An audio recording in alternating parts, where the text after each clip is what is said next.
बच्चे लोग, आज हम लोग थर्मोडायनेमिक्स चैप्टर के अंदर हीट के बारे में पढ़ेंगे। ठीक है, तो देखो हीट क्या होता है। सबसे पहले हीट को याद रखना, क्यू से इंडिकेट करते हैं। हीट क्या होती है बच्चे लोग, तो इसकी एक सिंपल से डेफिनेशन बोल सकते हैं हम लोग है mode of transfer of energy. Transfer of energy मतलब दो चीजों के बीच में जिस मोड से एनर्जी की ट्रांसफर होती है या जिस फॉर्म में एनर्जी की ट्रांसफर हो रही होती है उसे ही हीट कहते हैं। यानी मान लो कि अगर आपके पास कोई एक ऑब्जेक्ट है, एक मान लो बहुत ठंडा ऑब्जेक्ट है और एक आपने दूसरा ऑब्जेक्ट बहुत गर्म लिया हुआ है, और दोनों को एक दूसरे से कनेक्ट कर दो, तो दोनों को एक दूसरे के नजदीक लाओगे तो क्या होगा, जो हीट वाली जो ऑब्जेक्ट होगी वो क्या होगी, कुछ देर के बाद वो ठंडी हो जाएगी, उसकी कुछ एनर्जी इसमें ट्रांसफर हो जाएगी। तो हम लोग क्या बोलते हैं, हीट है क्या, हीट की डेफिनेशन क्या बोल सकते हैं, तो हीट एक तरीके की एनर्जी की ही फॉर्म होती है। यानी बोल सकते हैं कि एनर्जी जिस फॉर्म एक दूसरे से ट्रांसफर हो रही होती है वही आपके पास क्या होती है, इसी को हीट कहते हैं। ये जो आप देख रहे हैं, जो एनर्जी जो ट्रांसफर हो रही है, कोई हॉट बॉडी कोल्ड हो जा रही है, ठंडी हो जा रही है, तो इसका मतलब है आपने क्या किया, इसकी एनर्जी को इसमें ट्रांसफर किया, और इसी को कहते हैं हम लोग क्या कहते हैं, हीट कहते हैं। ठीक है, जिस मोड में एनर्जी ट्रांसफर हो रही होती है वो हीट होता है। अब देखो हीट क्या होता है, तो हीट तो हमारे पास हो गया। हीट के बारे में लोग बोलते हैं it is a path function. It is a path function. Heat हमारे पास जो बच्चे होती है उसको बोलते हैं वो एक पाथ फंक्शन है। अब पाथ फंक्शन कैसे है, ये स्टेट फंक्शन क्यों नहीं है, तो स्टेट फंक्शन क्या होता है बच्चे लोग, स्टेट फंक्शन का मतलब होता है कि वैसे कोई भी प्रॉपर्टी जो इनिशियल और फाइनल पे डिपेंड करती हो। ठीक है, इनिशियल और फाइनल पे जो डिपेंड करती है वो स्टेट फंक्शन कहलाती है। तो हीट आपका एक स्टेट फंक्शन नहीं है, ये पाथ फंक्शन है। क्यों नहीं होता है, आओ देखो इसको एक्सप्लेन करते हैं। जैसे उसको एग्जांपल से समझते हैं। जैसे मान लीजिए कि आपने कोचिंग क्लासेस करके आप घर पे आए हो और आपका जो घर है उसके अंदर 20 फ्लोर है। ठीक है, और आपका जो घर है वो 19 फ्लोर पर है। तो आप क्या करते हो, घर पहुंचते हो, लिफ्ट लेते हो, और लिफ्ट लेते हो क्या करोगे आप, यहाँ से आपको फर्स्ट ग्राउंड फ्लोर पे आप लोग हो, सीधे आपको 19 फ्लोर पे लिफ्ट आपको पहुंचा देगा। तो वहां पर जो भी आपकी हीट एनर्जी जो भी आपकी रिलीज हो गई होगी बहुत कम ही होगी, क्योंकि आपको तो वहां सारा वर्क तो लिफ्ट ही कर रहा है। लेकिन जिस दिन मान लो कि आपके दिन लिफ्ट ही खराब हो, तो आपको क्या करना पड़ेगा, उस दिन तो आपको सारे सीढ़ी पे चढ़ के आपको वहां तक पहुंचना होगा।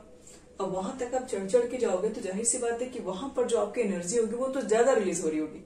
आपको बहुत सारा पसीना आएगा, बहुत सारा मेहनत करना पड़ेगा, यहाँ से यहाँ तक पहुंचने के लिए आपको बहुत सारी एनर्जी भी रिलीज हो रही होगी वहां। तो हम लोग बोल सकते हैं यहाँ पे कि हम लोग जब लिफ्ट से जा रहे हैं तो उस कंडीशन में हमारा जो हीट है वो बिल्कुल उस जैसा सेम नहीं है जिसमें हम लोग क्या कर रहे हैं, इस कंडीशन में पाथ पे मूव करके जा रहे हैं। मतलब हीट एक तरीके से अलग अलग जगह पर अलग अलग वैल्यूज को शो कर रही होती है। आपको जाना वहीं पर है, इनिशियल से फाइनल ही जाना है, लेकिन प्रॉब्लम क्या है कि अगर आप इस लिफ्ट से जा रहे हो तो उस केस में अलग आपकी हीट लग रही है। आप सारे पॉइंट पे सीढ़ी पे चढ़ के जा रहे हो तो वहां पर कुछ अलग एनर्जी रिलीज हो रही है। तो इसका मतलब ये है कि हीट एक स्टेट फंक्शन नहीं हो सकता, ये इनिशियल फाइनल पे डिपेंड नहीं करता। अगर इनिशियल फाइनल पे डिपेंड करता तो आप किसी भी पाथ से जाओ, वैल्यू उसकी उतनी ही आनी चाहिए थी। बट हम लोग देख रहे हैं कि अलग अलग सीढ़ी पे चढ़ने की वजह से उसकी वैल्यू डिफरेंट आ रही है। इसका मतलब ये पाथ पर डिपेंड करता है। ठीक है, तो आपके पास जो हीट होती है वो एक पाथ फंक्शन होती है, ध्यान रखिएगा। नेक्स्ट हम लोग ये बोलते हैं आगे, आपके पास हीट एंड एक वर्क दोनों साथ में। Heat and work are not property of the system, are not properties of the system. मतलब हीट और जो वर्क होती है वो किसी भी सिस्टम की प्रॉपर्टीज नहीं होती है। ये कैसे अराइज होती है, तो दे अराइजेज ड्यू टू, या ड्यूरिंग बोल सकते हो, they arises during a thermodynamic process. Thermodynamic process यानी कि आपके पास जो हीट एंड वर्क होती है वो कोई भी सिस्टम की प्रॉपर्टीज नहीं होती है। जैसे हम लोग एक सिस्टम की बोलते हैं प्रॉपर्टीज क्या होती है, उसकी जो इंटरनल एनर्जी होती है वो एक सिस्टम की प्रॉपर्टी है। एक सिस्टम के अंदर कुछ टेम्परेचर मेंटेन होता है, कुछ प्रेशर मेंटेन रहता है, कुछ उसकी एंथैल्पी भी मेंटेन रहती है। लेकिन हीट एंड वर्क ये जो होता है ये किसी सिस्टम की प्रॉपर्टी नहीं है, ये एराइजेस होती है जब थर्मोडायनेमिक्स आप वर्क कर रहे होंगे तब।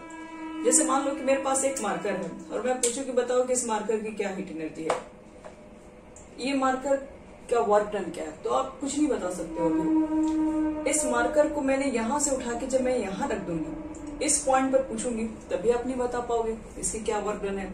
हाँ, जब यहां से यहां तक जब मूव कर रही है, जिस कंडीशन में जब ये मूव हो रही होती है, तब हम बता सकते हैं कि इसकी क्या वर्क डन होती है। तो इसका मतलब है कि आपके पास हीट एंड वर्क ये कोई सिस्टम की खुद की प्रॉपर्टी नहीं होती है। जब एक थर्मोडायनेमिक प्रोसेस हो रही होती है तो उसके दौरान ये क्या होती है, क्रिएट हो रही होती है। अब देखो इसके लिए हम लोग क्या कुछ फॉर्मूला लिख सकते हैं, देखो ध्यान से। इसमें हमने लिखा, जैसे मान लो if temperature of a body change, अगर मान लो मैंने किसी बॉडी के टेम्परेचर को चेंज कर दिया बाय डीटी को लेकर, ठीक है, पहले कुछ और में बॉडी की टेम्परेचर थी, बाद में कुछ और भी चेंज किया, तो जाहिर सी बात है मैंने यहाँ पर कुछ ना कुछ तो हीट उसको दिया ही होगा, तभी तो बॉडी की टेम्परेचर चेंज हुई। तो मुझे हीट को कैलकुलेट करना है, उसको मैं डीक्यू से इंडिकेट कर रही हूँ, स्मॉल हीट मैंने दिया सपोज, तो वो जो आपके पास होता है वो एन सी डी टी के इक्वल होता है। एन क्या होता है बच्चे लोग आपके पास, मोल्स, सी क्या होता है, सी होता है मोलर हीट कैपेसिटी, और डीटी क्या आपके पास है, जो चेंज इन टेम्परेचर होती है उसको रखते हैं। ठीक है, तो हमको फाइनल अगर निकालना है कि ओवरऑल आपको मालूम करना है कि पूरे प्रोसेस के अंदर कितना हीट जनरेट हुआ, इतना, तो आप क्या कर लो कि दोनों तरफ इंटीग्रेशन कर दो। ओवरऑल आपको निकालने के लिए कि कितनी हीट आपके पास ट्रांसफर हुई जो भी, तो हम लोग क्या करते हैं, इंटीग्रेशन निकाल देते हैं। तो इंटीग्रेशन निकालोगे तो आपके पास टेम्परेचर पहले T1 था, आपने T2 चेंज किया हुआ, और एनसी आपके पास कांस्टेंट है, आप इसको डायरेक्ट बाहर लिख सकते हो। मेन तो इंटीग्रेशन यहाँ पर आप dt का ही करोगे, और dt का इंटीग्रेशन कितना हो जाएगा बच्चे लोग, यहाँ पर देखो, तो dq का तो q हो जाएगा, और n लिखोगे, c लिखोगे, dt का तो सिर्फ t लिखोगे, उसके बाद T2 से T1 लिखोगे, यहाँ पे T1 to T2, और t की जगह पर क्या पुट करेंगे, एक बार T1 माइनस T2, और T1 माइनस T2 को डेल्टा T भी कहते हैं। तो ये अगर हमें क्यों, अगर हीट मालूम करना है कि हमारे पास हीट कितनी होगी, तो आपको क्या करना पड़ेगा, इस फॉर्मूला में पुट करके आप क्या कर सकते हो, मालूम कर सकते हो कितना यहाँ पर हीट जनरेट हुई जो भी है। अब देखो बच्चों, हीट के बाद नेक्स्ट आता है इसके साइन कन्वेंशन। अगर हीट के बाद अगर हम इसके साइन कन्वेंशन के ऊपर बात करें तो क्या लिख सकते हैं, देखो साइन कन्वेंशन,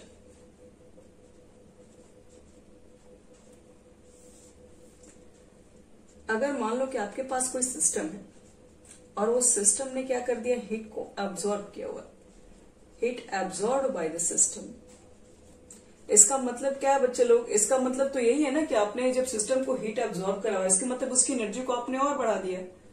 तो उस कंडीशन में जो क्यू आपकी निकल के आएगी वो पॉजिटिव होगी, यानी कि सिस्टम अगर हीट एब्जॉर्ब कर रहा है मतलब उसकी एनर्जी बढ़ रही है, तो एनर्जी बढ़ रही है तो हम लोग क्या लिखेंगे, एनर्जी और इंक्रीज हो रही है, मतलब वहां पर क्यू की वैल्यू आपको पॉजिटिव लिखनी है। और अगर हीट रिलीज होगी बच्चे लोग, heat released by the system, अगर कोई सिस्टम हीट रिलीज कर रहा होगा तो वहां पर हम लोग क्यू क्या लिख देंगे, नेगेटिव लिख देंगे। क्यों, क्योंकि इस बार सिस्टम ही क्या कर रहा है, सिस्टम ही हीट रिलीज कर रहा है, सिस्टम ही हीट बाहर निकाल रहा है। तो अगर सिस्टम ही हीट बाहर निकाल रहा होगा बच्चे लोग, तो क्या करना होगा मुझे, तो मुझे वहां पर क्यू की वैल्यू को निगेटिव लिखना होगा। ठीक है, चलो तो अब हीट एक्सचेंज के ऊपर बात करते हैं। अगर मान लीजिए हीट कभी एक्सचेंज होती है,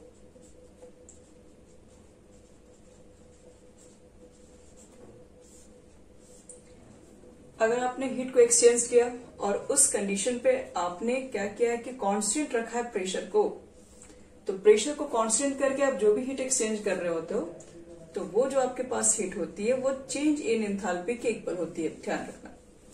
और आपने हीट को एक्सचेंज कर दिया एट कांस्टेंट वॉल्यूम, वॉल्यूम को कांस्टेंट मेंटेन करके आपने अगर हीट को एक्सचेंज किया है तो उसकी जो वैल्यू निकल के आती है वो चेंज इन इंटरनल एनर्जी के इक्वल होती है। ठीक है, और हमें पता है कि delta H is equal to क्या होता है, delta U plus P, P मत लिखिए, डेल्टा पीवी। और डेल्टा पीवी के बदले में क्या लिख सकते हैं बच्चे लोग, delta U plus PV is equal to क्या होता है, एनआरटी होता है। और ये जो आपके पास है वो गैसियस के फॉर्म में रहेगा। तो ये हम इक्वेशन लिख सकते हैं। तो इस तरीके से हीट के बारे में हमारी सारी चीजें कंप्लीट हुई।